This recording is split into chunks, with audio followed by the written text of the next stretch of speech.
This is the 5-minute guide to the Littorio class battleships of the Italian Navy. The Littorio class were the first and last Italian battleships to be built after the First World War, and their design history was even more complicated than their French rivals.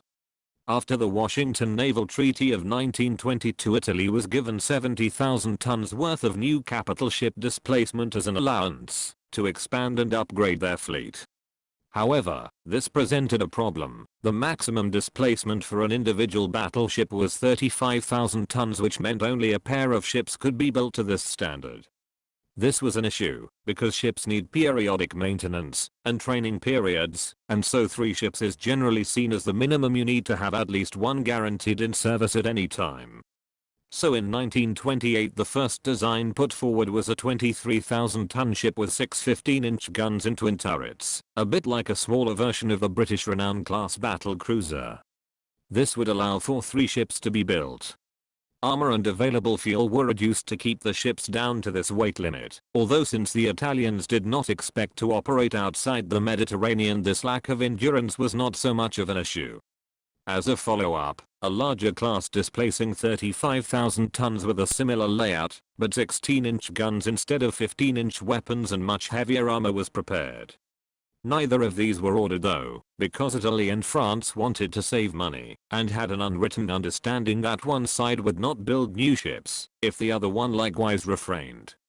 But in 1930 the Germans began to build the Graf Spee and her sisters, and as we have seen previously, the French countered with the Dunkirk class. Now France was building, Italy had to respond, and first considered an 18,000-ton design like the German ships, but with 13.5-inch guns instead of 11-inch guns. This was deemed impractical, and a larger design of 26,500 tons with 8 13.5-inch guns in twin turrets was prepared. This was also abandoned in favor of a 35,000-ton design armed with 16-inch guns, only for the designers to realize Italy didn't actually have any 16-inch guns nor any plans to build some. Raiding the archives, they found they did have designs for a 15-inch gun for a class that was cancelled during the First World War. So they decided the final design would carry 9 of these in 3 triple turrets, 2 forward in super firing positions, and 1 at the rear. They also decided to throw out the treaty limits and designed the ships with 40,000 tons displacement. At last the Littorio class was born. The ship's main battery consisted of long barrel high velocity slow firing guns with extremely long range. Unfortunately, in practice these turned out to have serious accuracy issues, partially due to the guns and shells being built somewhat light for the pressures involved, and partially because whoever was running quality control at the shell factory clearly spent most of his time asleep, the shells being of wildly varying flight characteristics. Almost on an individual basis. The secondary battery consisted of 12 6-inch guns in 4 triple turrets, with a pair on either side of the second and third main turrets. 4 single 4.7-inch guns supplemented these, and the anti-aircraft battery was quite powerful, with 12 90mm, 20 37mm and 16 20mm cannon all clustered at the center of the ship.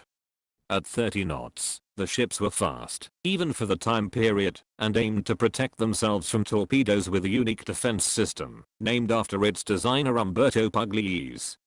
The basic idea was to have a liquid-filled defensive layer with a central hollow and empty drum. A torpedo impact would transmit its shock wave through the liquid and the drum would collapse, the energy of the explosion being dissipated by this action. Although a good idea in principle, it did not perform as well as designed, in part because the narrow hull meant large sections were not as wide as they should have been, and also because the bulkhead that separated the whole system from the interior of the hull was not built strongly enough, which meant torpedo impacts tended to simply breach this layer, even when the explosion was not directly in contact with the hull, which caused massive flooding and prevented the drum from collapsing as designed, since the explosion was not contained long enough to do this. The armor layout was also unique. Instead of a single thick main belt, there was an interior belt 11 inches thick. This alone was quite thin and easily defeated by modern shells. However, a 9.8-inch gap separated it from the outer hull, where a 2.8-inch belt was supposed to break off the armor-penetrating cap of a battleship shell. The gap would allow the cap to separate from the shell, and the resulting projectile would then shatter against the inner belt. But there is a lot of question over whether this would have worked, since tests done by other navies indicate that both the gap and the outer layer were too small for this to have worked properly, leaving the ship vulnerable. There is some suggestion that this issue was addressed by filling the gap with concrete, but if this was the case, then the entire system weighed about as much as a solid 17-inch armor belt, which would have been far more effective and taken up less space.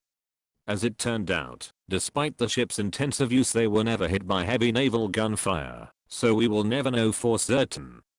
A total of 4 ships were ordered. The Littorio and the Vittorio Veneto started construction in 1934, and the Roma along with the Impero were started in 1938. 3 ships were completed. The Impero was launched, but was never finished. Thanks to the unique nature of these ships and their extensive design background, we've run out of time. Therefore, an additional video will accompany this one detailing the service histories of the Littorio class vessels. That's it for this video. Thanks for watching. If you have a comment or a suggestion for a ship to review, let us know in the comments below.